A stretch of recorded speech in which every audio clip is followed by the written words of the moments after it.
Welcome to Historical Stories. Today, we delve into a tale of love that defied all odds. Two souls bound by destiny, yet torn by fate. A story where sacrifice, blindness, and a final farewell create a bond that transcends life itself. Get ready for a journey of emotions, sacrifice, and the kind of love that leaves a lasting impression. Stay tuned as we explore this incredible love story.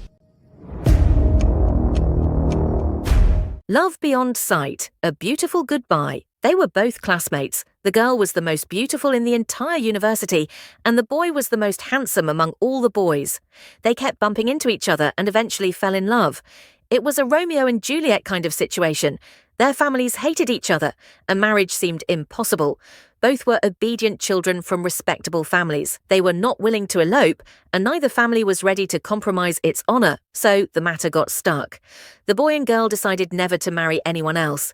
They stayed in their respective homes with no contact between them for 5 years. Their parents kept trying to get them married elsewhere, but they always refused. Eventually, the girl's parents gave up. She called the boy. He answered the phone, heard just her hello, and said, "Tell me, when should I bring the wedding procession?" Their parents met. The wedding took place, and they started their married life. The boy started a business, and by the grace of God, they became prosperous. Their marriage lasted for 20 years, during which they had 3 children. The woman took great pride in her beauty, and rightly so. Even at 45, and as the mother of 3, she still looked young. Her husband adored her just as he had on day 1, and praised her wholeheartedly every day. But then one day, the unthinkable happened. A small lump appeared on her skin, which kept growing and eventually became cancerous. They consulted doctors, had tests done, and found out she had skin cancer. The husband wasn't just a husband, he was her Majnun. He could tear open his thigh to feed her meat if needed.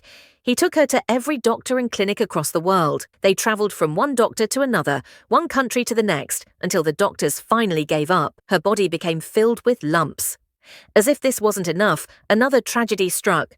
Her husband's car collided with a truck, and he was severely injured.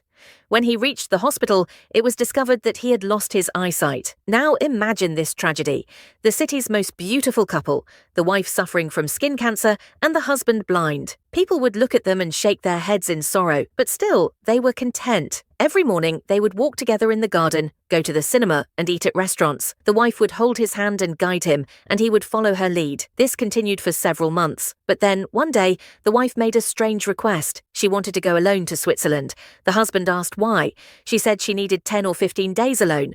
The husband insisted on accompanying her, but she refused. The arguments continued until eventually, as in such cases, the husband gave in. She went to Switzerland. The husband spent those 10 days in great distress. In 20 years of marriage, they had never been apart for even a single day. These were their first 10 days of separation, days that felt like mountains crushing him. He was tormented beneath this emotional mountain. The wife was supposed to return after 10 days. The husband went to the airport, but she didn't arrive. He felt the earth sway beneath him. He kept calling her all day but couldn't reach her. That evening, a letter from his wife arrived.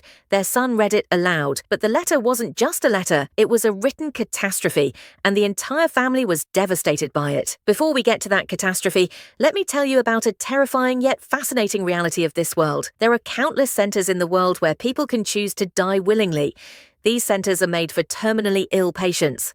When people become exhausted from carrying the burden of their illness and wish to die peacefully, they go to these centers. They present their medical reports, doctors assess their condition and verify their reports. Then the patients sign a declaration, "We are choosing to leave this world of our own free will."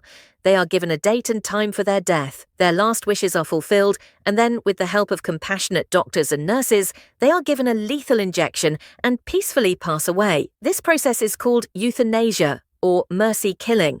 It is legal in 7 countries and being debated in as many others. Switzerland is one of the countries where euthanasia is legal. In Zurich, there is a euthanasia centre located in a stunningly beautiful place. The rooms are built beside mountains, waterfalls, and lakes. Patients lie on their beds, watching the last mornings and evenings of their lives. And then, in the hands of gentle doctors and nurses, they cross the boundary of life. That woman had also gone to Switzerland for euthanasia. She could no longer bear the pain of cancer, so she decided to choose a peaceful death. She went to Zurich, spent her last 10 days, and chose to die at the exact moment her return flight was supposed to land. As the plane landed back home, she crossed the threshold of life. Her final letter was in the hands of her son, who was sobbing as he read it. The husband sat with his head bowed, listening to every word. In the letter, she recounted her entire life. She described how she felt the first time they met at university, why she used to argue with him, and the day she fell in love during one of those arguments. She told how she endured the 5 years of separation, and why, even after marriage, she kept the children in the care of servants. "I couldn't divide my love. I couldn't even give your share to our children." She wrote about the joy of their 20-year marriage, and how she felt when the first lump appeared, how she watched herself become uglier each day, and how much it hurt her. She tolerated even that. But then something strange happened. "You sent the children to boarding school. I knew why you did that.